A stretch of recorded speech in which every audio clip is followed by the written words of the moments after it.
Hello, everyone, and welcome to Conversations in Horror. We are back, and I'm so glad to be talking with my guest today. But before we get to that, my name is Kevin L. Powers. I'm the host of the show, and I'm also the festival director, program director for Something Wicked Entertainment Events. And this is our podcast in which we delve deep into individual films in the horror genre or films that are kind of adjacent to horror. So we like to delve deep into the subgenres of horror as well. Part of that plays into what we are actually discussing today, which is why I mentioned that. But if you've been with the show for our last 2 years, you will realize that what we like to do is we like to delve deep into films that you may or may not have ever heard or seen, and to reevaluate films that everyone has most definitely have seen. The film we are discussing today is one that we don't think so many people have seen it, but we're going to discuss it anyways, and that is the found footage in anthology format film, Zombie Diaries from 2006. Now, the thing about this film is that it is a film of which it kind of borrows from two different genres. And to talk about those two different genres with me, I have my esteemed guest, Mr. Jim Adams, to return. Thank you, Jim. Oh, yes, you've got the Mr. Found Footage man himself and master of anthology. Yes, so I mean, I'm hitting both of my wheelhouses on this one. Yeah, so everyone listening, Jim and I both love found footage films. Yeah, I know you're probably thinking, why? Yeah, that just brought down my credibility. He just brought down both of our credibilities because we both love these films. So delving into Zombie Diaries, which also takes into consideration more of an anthology film, and which is how we're going to discuss it today. It kind of melds these two subgenres into one, and we'll kind of see how well it does that exactly. So, as we were kind of talking and discussing right before the show, you were telling me a little bit about how you came about this film and what your kind of initial reactions were. Yeah, well, it's interesting. A lot of people know I work a third shift job in addition to doing podcasting and that sort of thing. I had never heard of this film until you told me about it. And, we'd gotten together to do a bunch of found footage films. So I was sort of intrigued with it. I watched it one Sunday after I had gotten off working all night Saturday, and fell asleep through half of it. So I had to go back and watch it a second time so I could actually talk about it legitimately. It is a much better film if you see the whole thing. Now I can see why I thought at first it was sort of disjointed.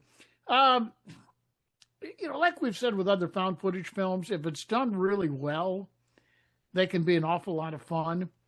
I will give these guys some strokes in the fact that they did do this one pretty well, as far as, they didn't make a lot of the mistakes that a lot of found footage people make.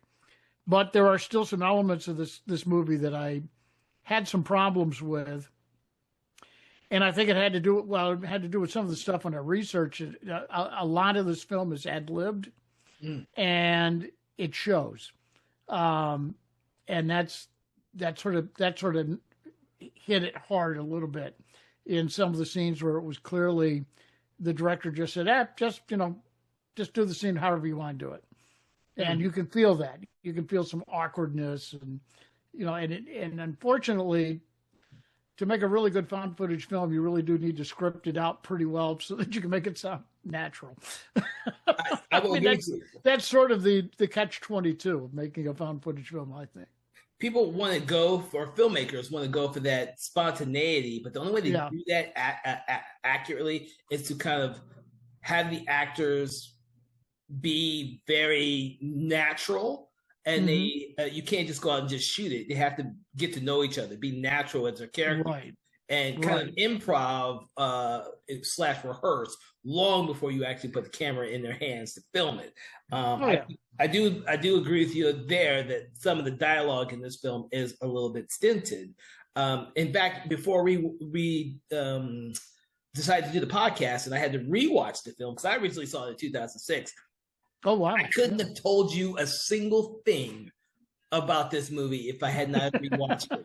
This movie, literally in 2006, when there were so many found footage movies being released all the time, it was one of those things. It was one of those films. Is zombie film, found footage. I'm there. I'll watch it. Watched it, completely forgot about it. Yeah. Until we decided to do it for the show. Rewatched it, and I actually think it's a better film than it led to believe, mostly because of the way that the formatting is. I think if they had played it straight, I think it would not have been as interesting, because it's interesting that they have these multiple different stories going on and that they all link up. Eventually link up, sort of like what happened in the film Trick or Treat. Yes. Yeah, no, and I like that. I like the approach. That was one of the real positives. I agree with you on that. Yeah, yeah. I think that if it had not done that, it would not be nearly as effective as a film, because the by doing it like that, it allows the audience to still be surprised by some of the stuff that comes up later. Oh yeah.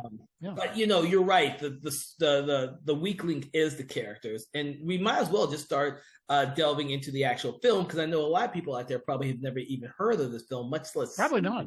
This film. Yeah, we'll spoil it all for you folks, so if you haven't seen it. Yeah. So this will not be a spoiler-free conversation. We don't really deal with spoiler-free conversations. We kind of like spoil it, or we can't talk about it. So if you're listening and you really, really don't want to spoilers, don't listen to it right now. Watch the movie and then come back. That's right.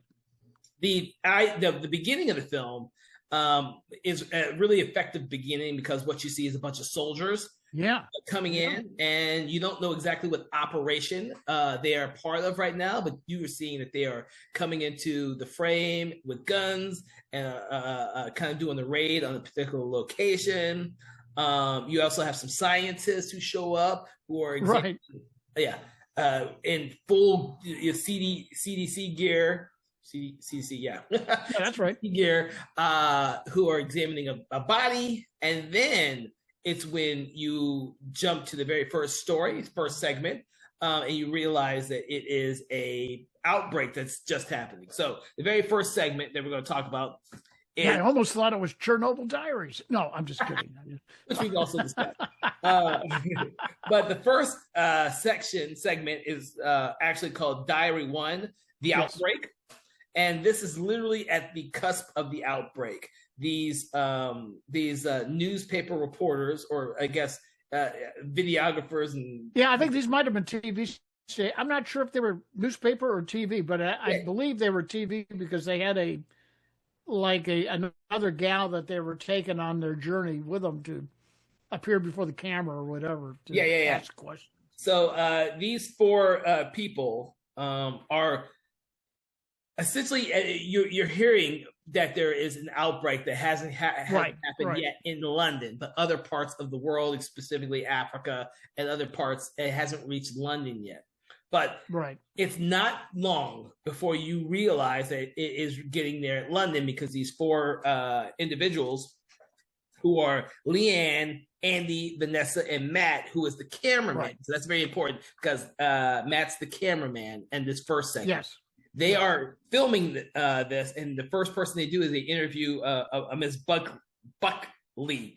And Miss Buckley is someone who works in, I think a school. I think it is. And it was a school. And the government is telling her one thing, but not telling her everything in regards to the actual outbreak. So there's a whole mistrust to the government, which prevails this entire film. There's always, in this film, the government is not your friend. The government. And it was interesting, because they showed several interviews where it was sort of like 50-50, where some didn't, some just were very apathetic and just said, the government will take care of it. We'll be fine, and all that. And I was really intrigued with that. I think it's one of the stronger aspects of the movie. Yeah, I think that the beginning starts off really well when it's these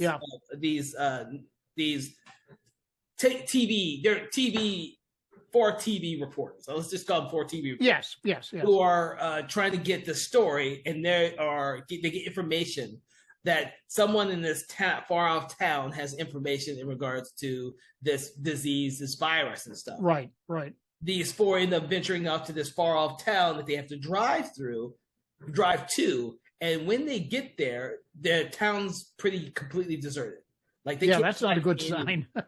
Can't find no one. It is No one.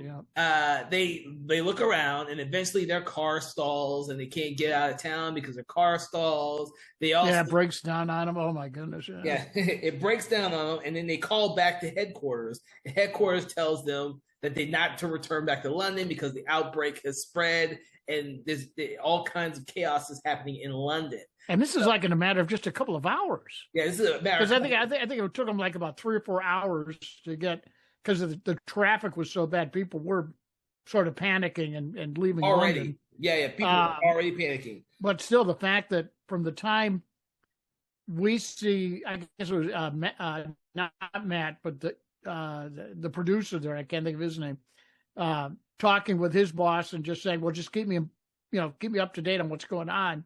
And everybody was just sort of like, "Well, we think maybe it's not going to be too bad or whatever." To about 3 hours later, now London is like mass chaos. Yep, it happens. Wow, really fast. that's pretty impressive. And they don't know how it spread, and that's the other thing about nothing. They know nothing about it. They don't know how it spread. So unlike other like zombie films, you get the sense that it's you get a bite, you become zombie, blah blah blah. In this film, there is a sense that they don't know how it spread. It truly is like a pandemic, which is actually before the real pandemic that actually happened. And isn't it? I was thinking about this came out in 2006. Now, this predates The Walking Dead, although you will see a lot of things in this movie that The Walking Dead had. So I don't know if Kirkland was maybe had seen this movie in 2006 and it influenced him a little bit when he did his graphic novel or not. But I mean, there was a lot of similarities there. But what really tagged me when I watched this one was how accurate it was to what we experienced in 2019 and 2020. Yeah. And I could think if I'd seen this in 2006, like you did, I'd probably say, yeah, that makes for great theater, but it had never really happened like that. And then we go through it, a worldwide pandemic a few years later. And these guys really hit it on the head. They knew what they were, they really, really sort of called it on the shots. Because people go, there's the government's saying it's more like a flu and it's not going to be that bad. It was like almost the same thing we were hearing in 2019 and 2020. Yeah, we thought, we'll start off in China and it's not going to make it over to us. Yeah, and then all of a sudden, boom, thousands of people dying, Yep. No. When I was rewatching, I was like, oh, shit. I mean, they called it right to the numbers. I mean, it was unreal. Well, like I said, I had seen this in 2006, but it didn't leave an impression on me. Unfortunately, because there was too many. The market was too much filled with found footage movies. Oh, there was a found footage film coming out every week back then. Yeah. So, unfortunately for them, they get into this house. Our 4 TV reporters get into a house, and that's where they encounter their first zombies. Now it's funny because during the daylight hours, there's no zombies. Everyone's gone. They can't. There's no one. But the moment night approaches is when they come out. They find the first ones inside the house. They see their first body. They run out the house, and then they encounter a ton of them. Now, I love the way they shot that. Him discovering the bodies in the bedroom. Yeah. Because they take you on they really build it up well. It's a 2-story house. They got to go up the stairs. He's at this door. He really doesn't want to open the door, but as he opens it up, you hear something. And I kept thinking, what are they doing? Are they putting music to this or something? And it's flies. It's like a horde of flies over these bodies. And as he opens the door, it gets louder, and he looks in, and you don't see it initially, but then my mind starts going, oh my God, there's got to be corpses or something dead in there. And then boom, then they show that was a great way. Well, yeah, because the very first build that up. The very first body you see is just really the face and eyes and stuff. That's it. And then the camera pans down, and you realize half of this body's been eaten up. Absolutely, and they do this later on in the movie, where a swarm of flies is sort of your key that there's a body coming up or whatever. I mean, I did it a couple more times. In that, I was really intrigued with that decision. It was like, I agree. Nice touch. Nice touch. And then, of course, once they flee that house after the first body, because these are normal newspaper reporters, they have no weapons. Oh, they freak out. They freak out is because it's the first body and zombie that they encounter, and they freak out and they get out of the house as soon as possible. But then they encounter a town now filled with zombies. Oh, they come out of nowhere. Yeah, they come out of nowhere. They come out of the woodwork at night, so they're nocturnal, not all day. But then they flee into the woods, and the first segment kind of ends with them making a fire in the woods, right. And they thinking that they're safe. We'll talk. Oh yeah, I love that because they think they're safe. These people were so stupid at the very beginning of the pandemic because they don't know how to react. They have no weapons. No, that's right. They just nothing like that. Yeah, they just totally freaked out. And so then that segment ends, and you kind of think that they're not going to show up again because this next diary 2, right, called The Scavengers, is 1 month later. Yes. This is the pandemic is already happening. Zombies now it's there. It's all over Great Britain and the world. Yeah. Yeah, and then of course the people who are involved in the Scavengers segment, which are Elizabeth, John, and Greg, and John is right. With the camera this time. I'm making notes of this because different people have the camera. Yeah, I think it was a family. Wasn't it like a husband, wife, and a kid? I'm not. No, Scavengers was just the cameraman, Elizabeth, and Greg. And I think you kind of. That's right. Okay, yeah, I confused some of this a little bit. No, it's easy to do because there's so many characters in this film. Right. Yeah, it's hard to. Yeah, you gotta that's the one thing that as you're watching this. And I guarantee you that's one of the things the main things that drew me away from it the very first time I saw it. Is like there's so many characters.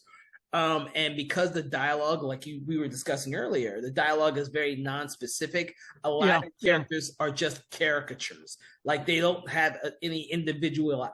Yeah. And so it just seems like a bunch of people. It's a good way to put it. Yeah, that's exactly what it was. Oh, yeah. So these 3 are scavengers. They're looking for food. They've been forced out of wherever they were before because they don't really mention where they were before they started scavenging. But they know that they won't survive long if they don't. Oh, that's right. Now I'm getting the picture again. Yeah. Okay. The family comes next. Yeah. And so they come across. They try to get supplies, and they come across a store where they get some supplies. Right. But then the store is filled with zombies as well. Well, it's funny. It's another one of those things like we had in the last one where there's nobody around. The town looks totally deserted. The minute they get in the store and start loading up, they look out the window and boom, all these come out of nowhere. They just show up. And these people only have one rifle. And that's it. A limited amount of ammo. Now, this is the dumb thing I did find about the film is that characters like this one, they're in this segment, they're shooting zombies that are far away from them instead of running. And if you have a limited amount of ammo, that's the one that's right. you want to be doing. And I can't believe that after a month of being out there, that they haven't decided to pick up any other weapons. And there's one other goof that they made in this, where the guy does run out of rifle ammo, and he kills the zombie with the butt of the gun. Yes. Okay. What are you gonna do with the blood that's all over the gun now? Not thinking this one through, buddy. No. Not thinking this one through. But they didn't really address it in the movie, and I thought, because I caught it right off the bat. I said, man, you gotta have to throw that gun away, and your clothes are probably covered in blood, and but they just didn't even address that. No, well, with this segment, they don't seem to be unlike the future segment. These characters don't seem to be concerned with like blood and all that type of stuff being an infection. No, not at all. Yeah, they're not concerned with catching the virus, but they're not concerned about that at all. They're more or less concerned in it, like they're scavengers. They are literally scavenging for food. Yeah, they've run out of food. We find out in the beginning they're almost out of food, and they got to get something somewhere. Yeah, so they're trying to find anything, but they're also looking for parts for a radio. That's right. Yeah, the radio thing. Right. Which I realized, when I rewatched the movie, plays a bigger part in the rest of the film. Is that I guess radios after all this happens, and like ham radios are the only way that people can communicate. Yeah. There's no communication at all. So that plays a huge part in the big the time. whole film because these scavengers eventually come across a voice over the airwaves when they get their radio fixed. Right, yeah. But that's kind of what happens. They kind of escape from the whole grocery store with whatever grocery they picked up because we actually don't see it. We actually see one of them pick up a bottle of vodka, but that's about it. Yeah, we don't know any of the details. Yeah, we don't get the details in this one, and that's all that you get from this because these characters, obviously, when you watch this one, you don't feel like you gotten to know the characters all that much, and you are hoping that they come back again. Yeah. And that's kind of the feeling that you get with this one. Right. And then it skips to Diary 3, The Survivors. The Survivors, yeah. This is the one this is the family one, yeah. This was a weird one because you can't tell who's family, who's not, who's a couple, who's not. That's true. Yeah, that's true. It's more than one family. You don't realize there's just people that have all gathered together. If people have gathered together and a family is actually killed, the mother and daughter are actually killed at one point in this. That's true. Yeah. But this one this one depicts people who have, and this, I've never seen this in another zombie movie, I don't think. But these groups of survivors are more or less protecting a lake, of which is their complete means of water supply. Yeah, their water supply. Yeah, absolutely. So they are killing zombies on a daily basis to keep them away from the water because they believe that they don't know how the infection spreads. It can spread from air, blood. Exactly. No. And so they are very cautious. It could totally infect the lake and then they'd be out of water. Yeah. They'd be out of water. So every day they go out killing zombies and burning the bodies. And then every night they're out there killing more zombies, so that they are protecting the lake. And I found that a very interesting concept. Yeah. For these characters, and the problem with this one is there are so many characters. This one has way more characters than some. Yeah, there's like 10 of them. I mean, I lost count. There's some of the main ones are Mackenzie, Jeff, Sue. James is the one with the camera in this one. Right. And of course, our Amin shows up later, who is another character. Right. And then eventually Elizabeth, John, and Greg for the previous one show up. This is where the stories start to meld together. But right. We get a sense of all these different characters, and this one does. Some of the characters have different personalities. You don't get a sense that James, who's on the camera, actually helps a whole lot with killing. And you don't have a sense of why he has the camera except at night.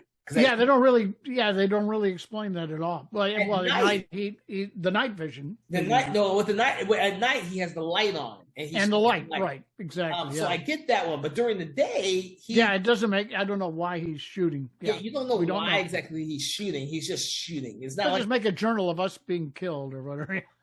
Yeah, well, the same thing could go for the second story too. Why?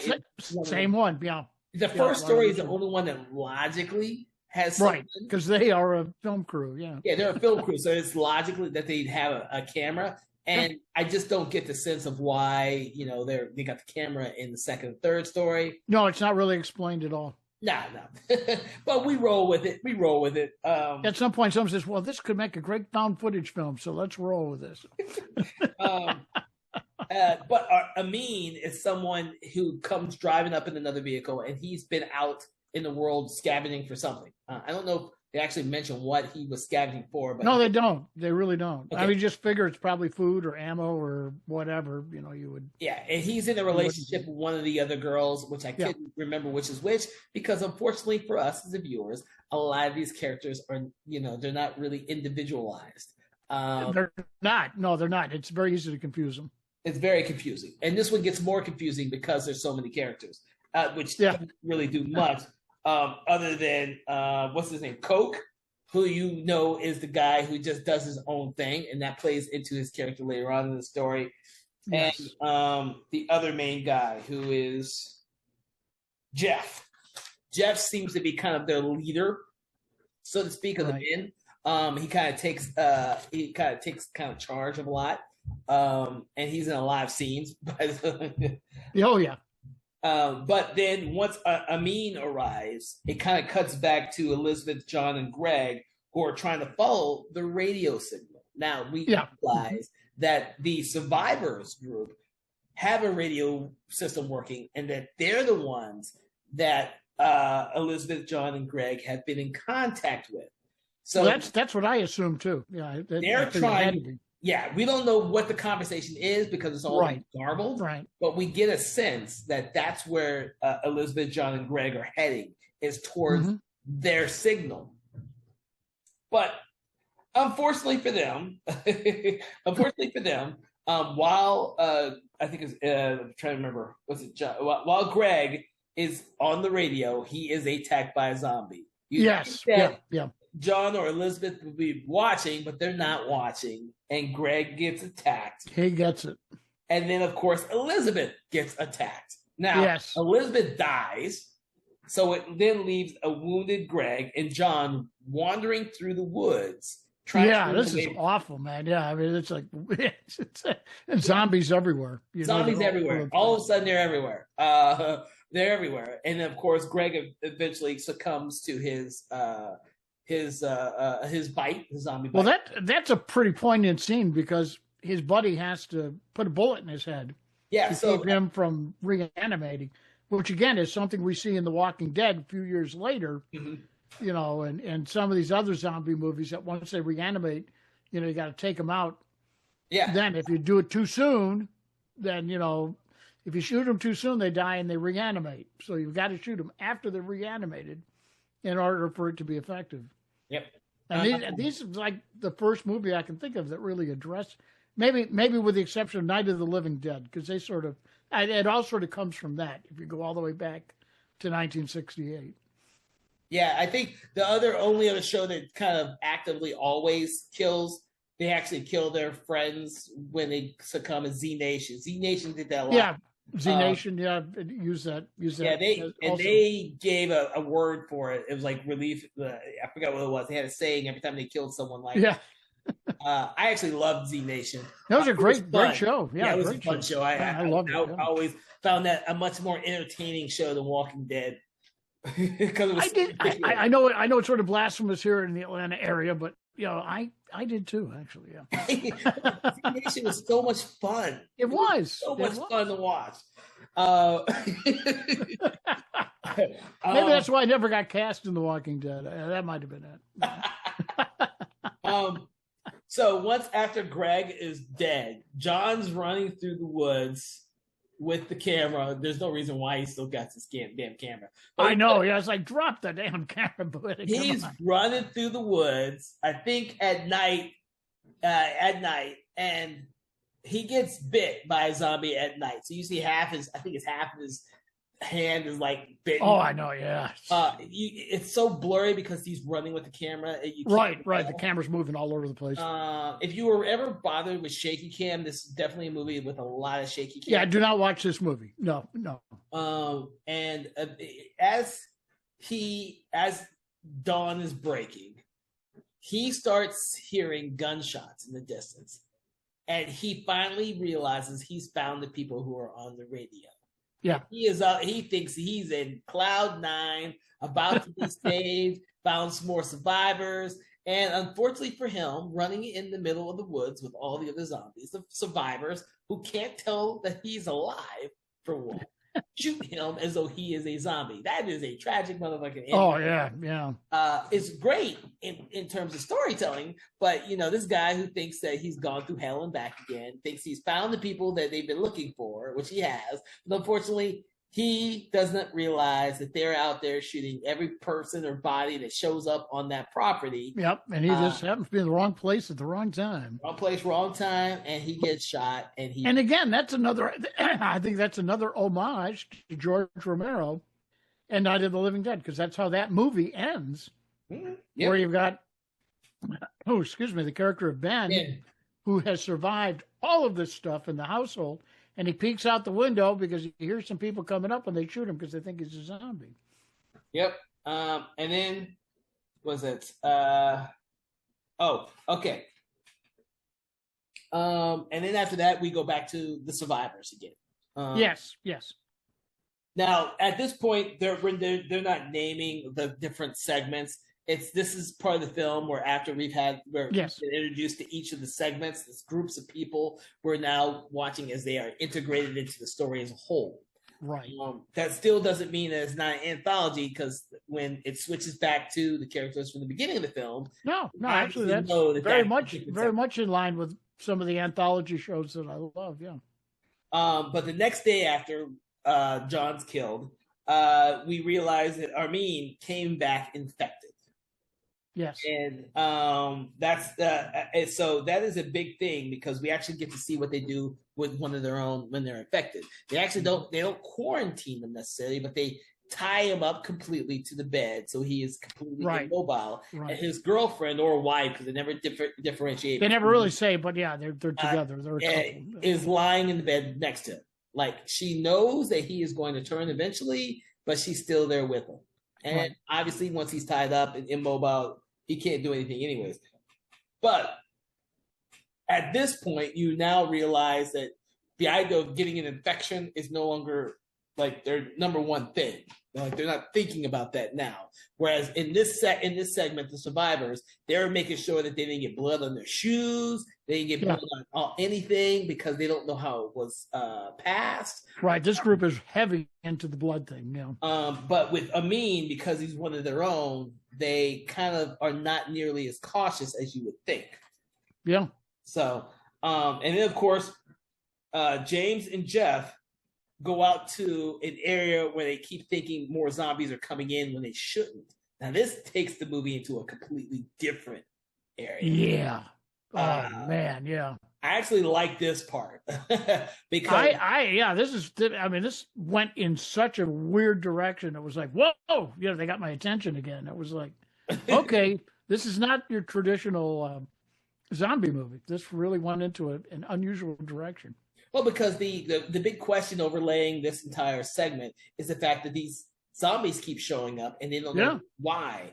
Come to find out that the area where all the zombies are coming from were supposed to be the area that Coke is supposed to be guarding and watching. But they come across a barn, which is how the zombies are into, and they find in the barn a body. A person who has been tied up and obviously sexually molested and abducted and all this type of stuff. This throws Jeff and James into a complete, like, what the fuck is going on? This was Coke's area. What the hell has Coke been doing out here in the middle of nowhere? And so Jeff, who's supposed to be the leader type character here, says he'll handle it. He'll talk to Coke. Yeah. He'll take care of it his own way, Yeah, he'll take care of it his own way, but he never really does. No, I think he's afraid to confront him. I think he's afraid to confront him as well, because what ends up happening is that by the end of the next night, James wakes up in the middle of the night, and it's chaos. Zombies are everywhere. Yeah. Oh, God. He watches Coke kill Jeff, among other characters. Now, the implication is that when Coke goes back to his tied up woman, that he realizes that people have been here and that he just needs to dispatch everyone who may be a witness. Yes, that's right. Then the film goes into a different territory because they actually have a villain in the movie.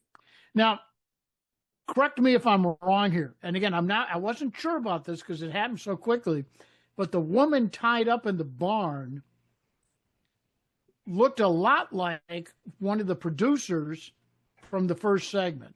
That is correct.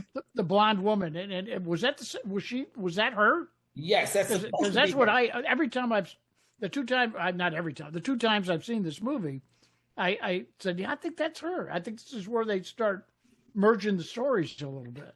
That's supposed to be, what's her name? Sue? Is it Sue? I think it's Sue. Yeah. I lose all the names. Like you said, there's so many characters in this. I think it's... she was not the... Vanessa. She was not the gal that appeared on camera with the camera crew, but she was the boss. Yeah. One of the producers behind the scenes with the guy with the beard that was also a producer. Yeah, it should be Vanessa. I think it is Vanessa, yeah.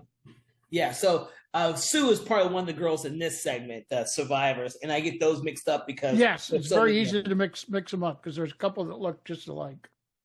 So Okay, I was just curious because that yeah, bugged me I both had times I watched. I think that's her, but I'm not sure. But it sure looked like her. yeah, because during that whole segment at night, all hell breaks loose. Yes. Coke is just like it's systematically killing Oh, people, he's on a rampage now. and Yeah. James ends up watching him kill one of the ladies. And Yes. then, of course, Coke sees James has been filming him, and so Coke goes up to James and he shoots Oh, that's a James. poignant scene. Yeah. And James, the camera falls out of his hand, and Right. seeing the camera because the camera's still recording.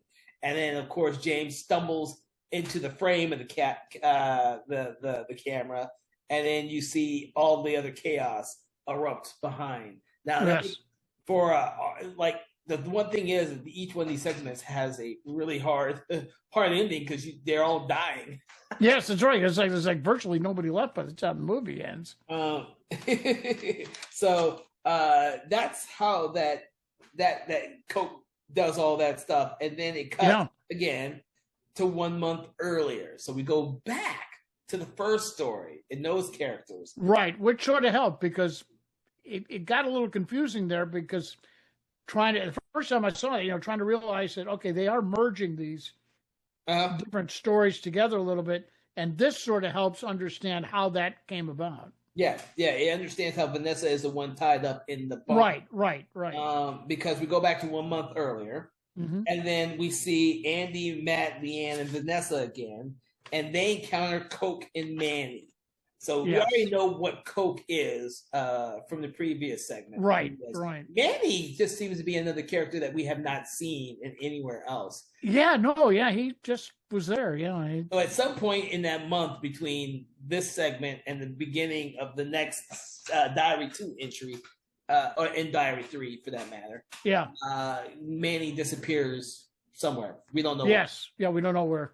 Yeah. But they come out of the woodworks, and there are these two other survivors that just happen to be on the same path as our main characters, Andy, Matt, Leanne, and Vanessa. Right. They have a nice little sit down at the campfire. But there's still something suspicious about it. I mean, and of course, the camera crew's not going to push them right because they've got guns and they don't. So they just sort of play along with it. They kind of play along. But these guys are acting weird. They act weird. And then, of course, Coke and Manny leave halfway through the night. Right. They say their goodbyes. And then, of course, it's the next morning, and they can't find Leanne. Leanne is missing. Leanne is gone. That leaves them with, characters Andy, Matt, and Vanessa. Matt having the camera, and they're trying to figure out what the hell's going on. They can't find Leanne, and then, fortunately for Matt comes across Coke and Manny, who have been torturing someone else. I think it's someone else. Yeah. We don't know who this person is, but he's tied up the exact same way. Yeah, and cutting his fingers off and all kinds of brutal stuff. Torture, they're awful, man. Stuff. Like these guys must have been serial killers / homicidal maniacs before the pandemic, and this just made. That's the question. That is the question. Were they always like that, or did the fact that now the pandemic and there's no law and everything's wide open, the Wild West? Did they decide to just take advantage of the situation? Well, that's something you'll never get an answer to it. But it's like, who knows what they were like before it? They could have been decent guys that just got corrupted by the situation. That's the part I found really intriguing with those two guys. Yeah, but unfortunately for Matt, who was just out looking for Leanne, he comes across them, and they end up shooting him. And they end up taking his camera and going after Andy and Vanessa. And then, of course, they captured Andy and Vanessa. And they get them too, They tie him to a tree. There's torturing them. And they eventually kill off Andy. But they keep Leanne, Oh, they save her. Yeah. they save her. They're abusing her as she's on the tree, but they end up killing Andy. And then the next thing Yes. you know is we cut to the very, very, very beginning again with the soldiers. Yeah. Now the soldiers are coming into town. Yep. They're coming in, and you now realize where they are going, and they are going to this barn. And what happens is they go into this barn, and there is a traumatized Vanessa who Very is much so, tied up, abused, sexually molested for over a month. Right.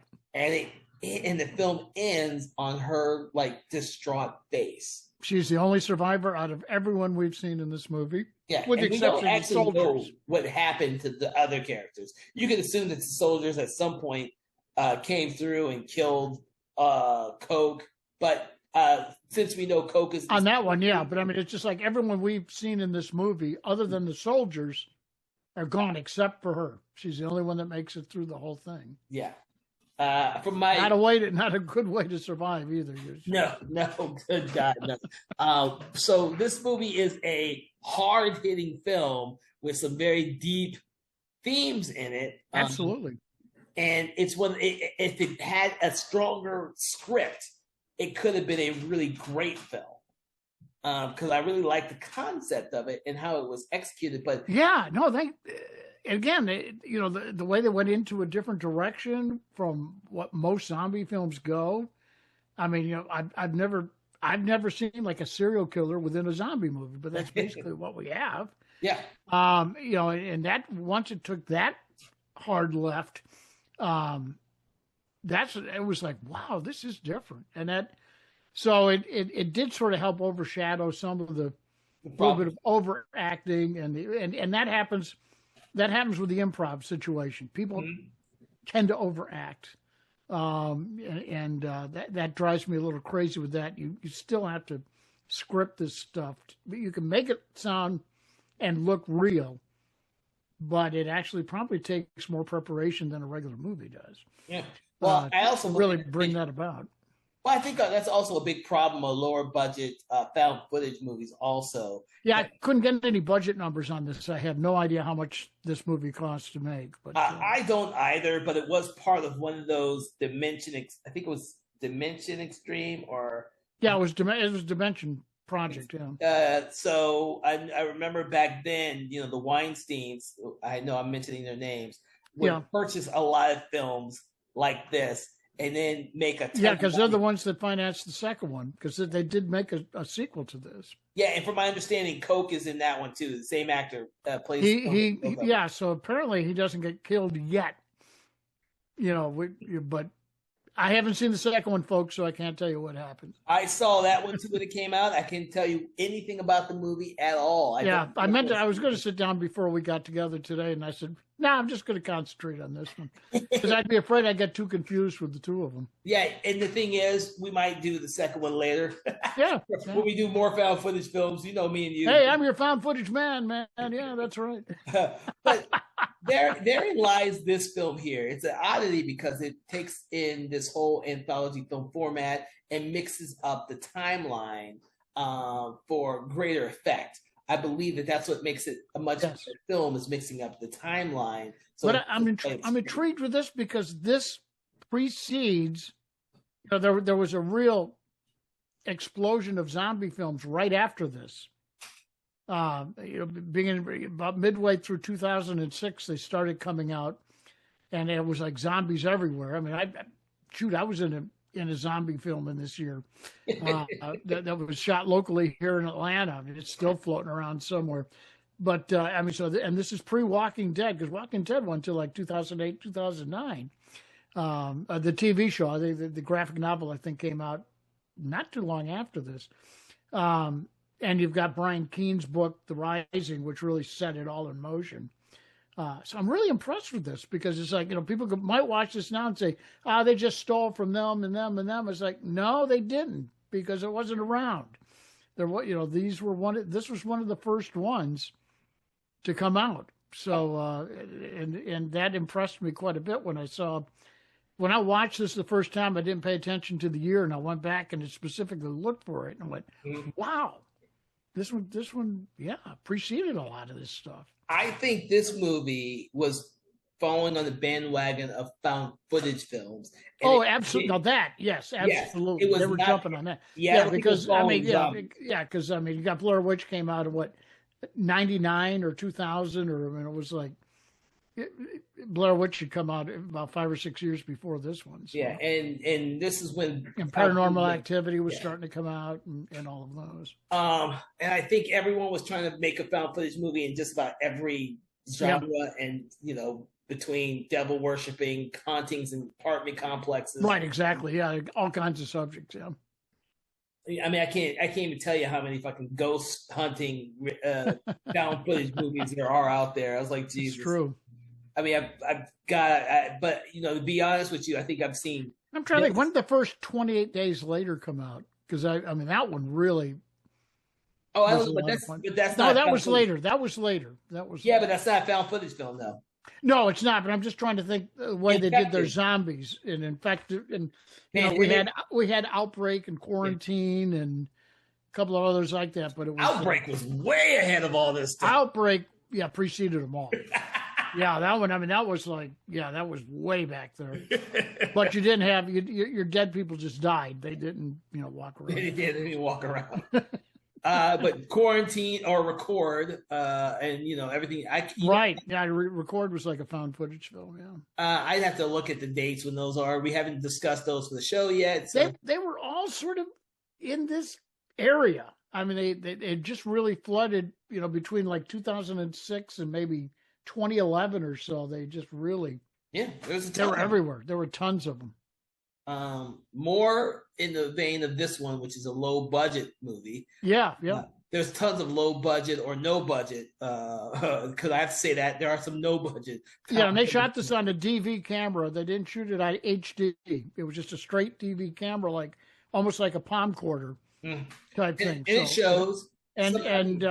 So yeah, if you're bothered by the shaky cam, I remember a lot of people when they saw Blair Witch said, "Oh, I hate the way the camera shakes," but that's style. I mean, that's as if you were walking around shooting with a little camcorder or whatever. Yeah. It started off. They actually did shoot this one, and that sort of followed 28. That's why I was thinking 28 Days Later came out around this time because they were the very first motion picture to shoot digital video on a DV player, or almost like the equivalent of an iPhone type. Well, no, they shot on the iPhone. They weren't the first ones to do a digital thing, though.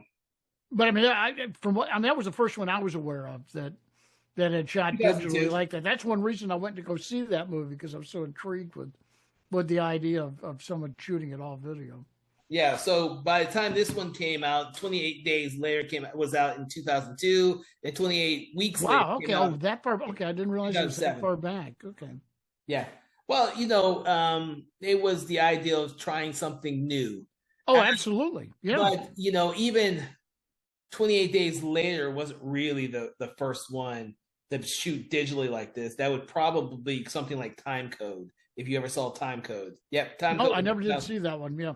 Time Code, they used 4 digital cameras to shoot simultaneously. And then when you're watching it, you see all 4 cameras at the exact same time. Oh, okay. It's like a multimedia type presentation. Yeah, but no one was doing that. And it was all one take. Yeah. So if they screwed up, they had to go back and reshoot the whole thing again with all 4 Right. Okay. Wow. That one is a technical movie. The movie's okay in terms of story. It's more of watching the technical aspects of it. Well, I'll check it out now that you've told me about it. And they shot it that way because that was the only way to be able to shoot such long footage, a feature-length movie, without stopping. Gotcha. They don't stop. It's one take. 4 cameras. Yeah. One take. Wow. That's pretty wild. It is. It's really cool to watch, and they have multiple different versions of it on the Blu-ray / DVD, so you can watch one of the other versions that they did. Right. But I'll have to check it out. I'll definitely, it's on my list. But that being said, this film took some chances with the formatting, and that's one of the reasons why I think one of the better found footage movies out there. No, I'll give them high marks for that. Yeah. They were. Out of because there's so many of them that we've seen that the majority of them are awful.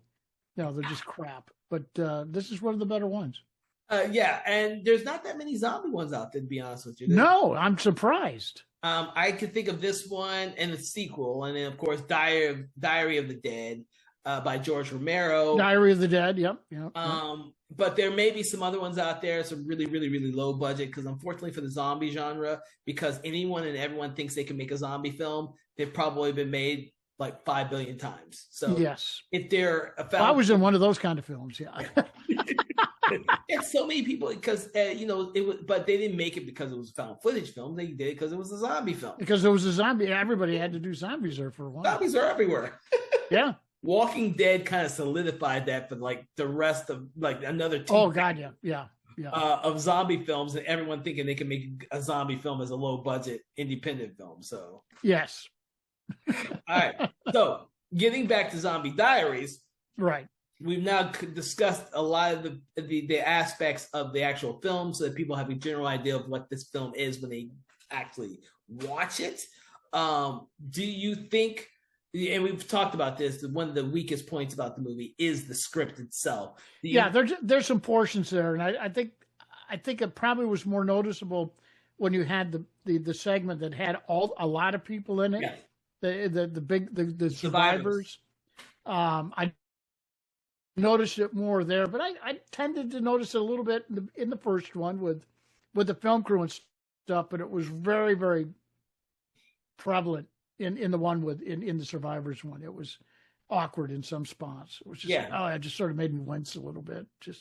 And the fact that you don't actually see a lot of the survivors die on screen, you just know they are going to die. Like Armin, you see him tied up and then you don't see him again. You see, right. You don't ever see him again. The girl who was with him, you're not sure whatever happens to her because the person who James watches get killed by coke, I'm not even sure which one that is. yeah. I'm not sure either. Yeah, you never really see his face. Nah, and those are some of those are the problems with the film. I don't think that it will take away the film because you kind of generally think that once coke starts killing people, all chaos reigns and no one is safe. That just. And the fact that you see, and this is the thing I do like, the fact that you see the cameramen all die in this film is actually one of the things I think is really cool. That's very unusual. Yeah, you see the cameraman for each segment, you see them die in the film. Yes, you do. Yeah. And it's one of those aspects that you really like. Oh, which reminds me that once Matt is killed from the first segment by Coke and Manny, they take up the camera to film. Oh, I know. Yeah, they just sort of giggle around and say, "Oh, yeah, okay, now, lad, we're going to shoot some stuff." Boy. Yeah. So the movie takes a different turn once that happens because now it's not the altruistic good people with the camera; it's the sadistic killers who are filming a snuff video. Pretty much. Yep, that's it. So, I mean, that begs the difference. Is that what this movie eventually becomes? Is a snuff film of all these people who get killed? Because they kill everyone. They kill all the camera people. Everybody, instead of killing the people on screen, Coke and Manny kill the people who are behind the screen. That's right.